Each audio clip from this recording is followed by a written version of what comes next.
नाम doctor Richa Singh, medical director उर्वरा fertility centre.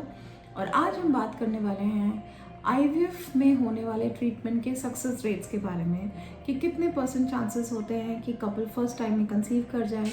या क्या चांसेस होते हैं कि कपल को सेकेंड टू थर्ड अटेम्प्ट भी लग सकता है आपके ट्रीटमेंट को सफल होने में। तो सबसे पहले हमको ये समझना है कि आईवीएफ ट्रीटमेंट को सक्सेसफुल बनाने के लिए apart from the clinic patient के खुद के भी बहुत सारे पैरामीटर्स इंपॉर्टेंट होते हैं, जैसे कि उसकी खुद की एज, उसकी क्वालिटी ऑफ एग्स, उसके quality of sperms, quality of the embryo that is form, और उसके साथ साथ उसका यूट्रस का अच्छा होना। अगर एज हमारी 35 ईयर से कम है तो यंगर एज में जब हम आईवीएफ करते हैं तो उनके चांसेस बेटर हो जाते हैं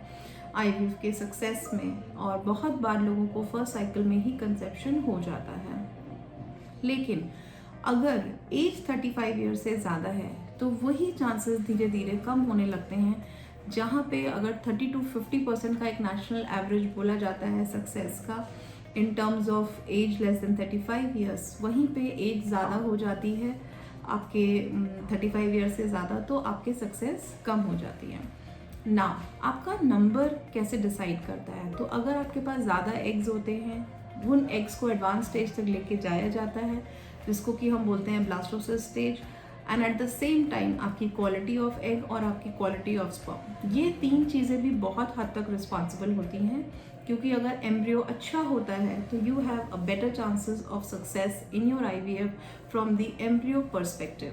नाउ जब इस एम्ब्रियो को हम यूट्रस में डालते हैं तो अगेन ये यूट्रस को डिसाइड करना होता है कि ये उसको इम्प्लांट करेगा या नहीं करेगा।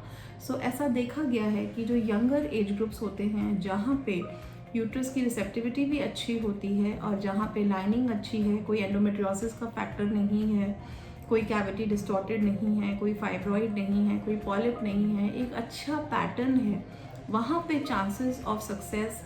यंग पेशेंट्स में अप टू 60 to 70% तक भी पहुँचते हैं। और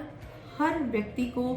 ज़रूरी नहीं है कि एक ही साइकिल में पॉजिटिव हो जाए। बहुत सारे पेशेंट्स को फर्स्ट साइकिल से सेकेंड साइकिल भी जाना पड़ता है और सेकेंड साइकिल से थर्ड साइकिल पे भी जाना पड़ता है। तो ये कम्प्लीटली एंड कम्प्लीटली आपके खुद का, यानी पेशेंट के खुद का यूट्रस और एग का क्वालिटी डिसाइड करता है कि वो फर्स्ट साइकिल में सक्सेसफुल हो या वो फर्दर उसको नेक्स्ट फ्यू साइकिल्स पे जाना पड़े। तो अगर आप भी इन आईवीएफ के प्रोसेसेस से गुजर रहे हैं तो इन चीज़ों को समझना बहुत ज़रूरी है। अगर आपके केस में आईवीएफ इंडिकेटेड है तो उसको देर ना करें, क्योंकि जैसे जैसे समय बीतता है आपके चांसेस ऑफ सक्सेस आईवीएफ में कम होते जाते हैं